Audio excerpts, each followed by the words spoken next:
Hello friends, तो आज मैं आपको एक्सप्लेन करूंगा हमारी क्लास 11th की हॉर्नबिल बुक के पोएम फादर टू सन को, जिसके राइटर हैं एलिजाबेथ जेनिंग। तो ये जो पोएम है फादर टू सन, ये फादर के पॉइंट ऑफ व्यू से बनी हुई है। तो पोएम की स्टार्टिंग स्टैंजा है, I do not understand this child though we have lived together now in the same house for years. I know nothing of him, so try to build up a relationship from how he was when small. तो इस stanza में जो father होते हैं वो ये कहते हैं कि अब मैं इस चाइल्ड को समझ ही नहीं पा रहा हूँ। हम इतने सालों से एक साथ एक ही घर में रह रहे हैं, फिर भी मैं इसके बारे में कुछ नहीं जानता हूँ। मतलब कि उसके क्या लाइक्स हैं, क्या डिसलाइक्स है, उसे क्या पसंद है, क्या नापसंद है, क्या चीजें उसे अच्छी लगती है। इस तरीके से फादर कहते हैं कि अब वो अपने बेटे को ही समझ नहीं पा रहे हैं कि उन्हें क्या चीजें पसंद है। और यूजुअली इतने टाइम तक अगर कोई साथ में रहता है तो उनके बीच में एक बॉन्डिंग जनरेट होने लगती है, वो एक दूसरे को समझने लगते हैं। पर यहाँ पर जो फादर होते हैं वो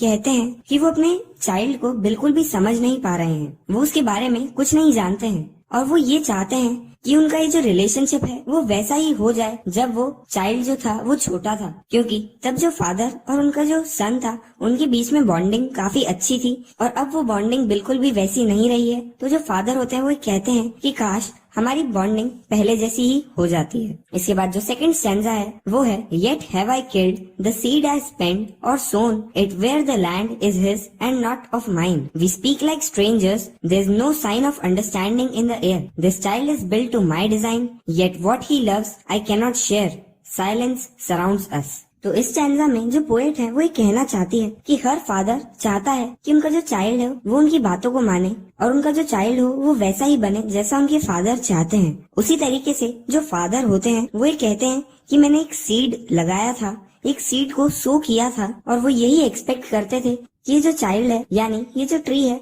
वो भी वैसा ही बनेगा जैसा मैं चाहता हूँ और जैसा मैं उसे बनाना चाहता हूँ। पर अब उन्हें लगता है कि ये जो सीड उन्होंने सो किया है वो उन्होंने एक ऐसे लैंड पर, एक ऐसी जमीन पर सो किया है जो उनकी नहीं है बल्कि उस चाइल्ड की खुद की है। इसका मतलब है कि जो चाइल्ड है वो वैसा बिल्कुल भी नहीं बनता है जैसा उसके फादर चाहते हैं, पर वो वैसा ही बनता है जैसा कि वो खुद चाहता है। इसके बाद हमें बताया गया है कि जो फादर है और जो सन है वो एक दूसरे से स्ट्रेंजर्स के जैसे बातें करते हैं और उनके बीच में कुछ भी अंडरस्टैंडिंग नहीं है। इसका मतलब है कि जब भी कोई दो लोग मिलते हैं जो एक दूसरे को बिल्कुल भी नहीं जानते हैं वो बिल्कुल वैसे ही एक दूसरे से बातें करते हैं, जबकि जो फादर है और वो जो सन है वो पिछले इतने सालों से एक साथ ही रह रहे हैं, फिर भी वो एक स्ट्रेंजर्स जैसे एक्ट कर रहे हैं और एक दूसरे को बिल्कुल भी समझ नहीं पा रहे हैं। इसके बाद कहा गया है कि जो चाइल्ड है उन्हें बड़ा तो उनके फादर ने ही किया है, वो उनके साथ रहकर ही बड़ा हुआ है, पर फिर भी उनके फादर बिल्कुल भी नहीं जानते हैं कि उसे क्या पसंद है और वो ये शेयर भी नहीं कर सकते हैं क्योंकि उन्हें ये पता ही नहीं है। और यूजुअली जब भी फादर और सन साथ में होते हैं तब उनके बीच में कोई ज्यादा बातें भी नहीं होती है,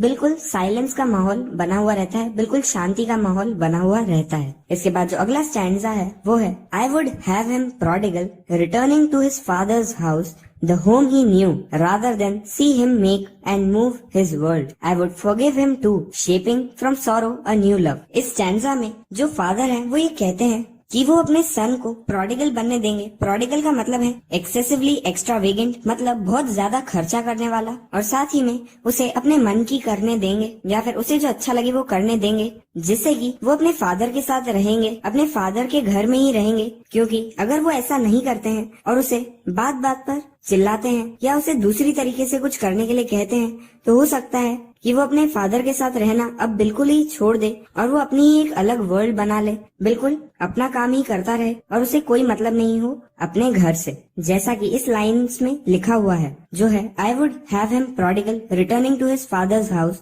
the home he knew, rather than see him make and move his world. जैसा कि अभी मैंने एक्सप्लेन किया था कि जो फादर होते हैं वो अपने चाइल्ड को प्रोडिगल बनने देते हैं ताकि वो उनके घर में ही रहे, उनके साथ ही रहे, क्योंकि अगर वो ऐसा नहीं करते हैं तो हो सकता है वो बिल्कुल ही डिटैच हो जाए उनसे, बिल्कुल ही अलग हो जाए उनसे, जो उनके फादर बिल्कुल भी नहीं चाहते हैं। जैसा कि हम यूजुअली देखते हैं कि जो चिल्ड्रन होते हैं वो यूजुअली अपने पेरेंट्स से ज्यादा इंटरैक्ट नहीं करते हैं, वो बेसिकली स्कूल से आते हैं, अपने कामों में लग जाते हैं, गैजेट्स को यूज करते हैं, थोड़ी बहुत स्टडीज कर लेते हैं, कोचिंग्स पे जाते हैं और उसके बाद जो पेरेंट्स होते हैं वो भी अपने काम को करते हैं, जिसके कारण उनके बीच में बिल्कुल भी इंटरैक्शन नहीं होता है और ऐसा लगता है कि जो चाइल्ड है उसकी एक अलग ही दुनिया है और ऐसा ये फादर बिल्कुल भी नहीं चाहते हैं। इसके बाद जो फादर होते हैं वो कहते हैं कि मैं उसे इसके लिए भी माफ कर दूंगा। I would forgive him too, shaping from sorrow a new love. कि वो जानते हैं कि जो सिचुएशन है ये सॉरो की है, काफी दुख की सिचुएशन है, पर इसी सिचुएशन में से वो एक न्यू लव, एक न्यू बॉन्डिंग को जनरेट करना चाहते हैं। इसके बाद जो अगला स्टैंजा है वो है father and son, we both must live on the same globe and the same land. He speaks, I cannot understand myself, why anger grows from grief, we each put out an empty hand longing for something to forgive. तो यहाँ पर father कहते हैं कि जो father है और जो सन है उन्हें हमेशा एक ही साथ रहना चाहिए, एक ही ग्लोब पर रहना चाहिए और एक ही जगह पर रहना चाहिए। जो फादर और सन होते हैं उन्हें कभी भी एक दूसरे से अलग नहीं होना चाहिए, हमेशा साथ में ही रहना चाहिए। और उसके बाद फादर ये भी कहते हैं कि जब भी उनका जो सन है वो कुछ कहता है, ही speaks, I cannot understand my self, वो खुद भी उसे समझ नहीं पाते हैं। इसके काफी सारे रीजंस हो सकते हैं, क्योंकि उन दोनों की थिंकिंग में फर्क हो सकता है, उनमें जनरेशन गैप हो सकता है इसलिए। और फिर फादर कहते हैं फिर इसी ग्रीफ के कारण उन्हें गुस्सा आता है। ग्रीफ का मतलब होता है सफरिंग, हार्डशिप्स या फिर पेन। क्योंकि जो फादर होते हैं वो अपने सन को समझ नहीं पाते हैं, इनके कारण उन्हें काफी दुख होता है और इस दुख के कारण ही उन्हें छोटी छोटी बातों पर भी गुस्सा आ जाता है। और इसके बाद जो फादर है वो ये कहते हैं कि जो फादर है और जो सन है वो दोनों एक दूसरे की तरफ एक एम्प्टी हैंड को बढ़ाएं।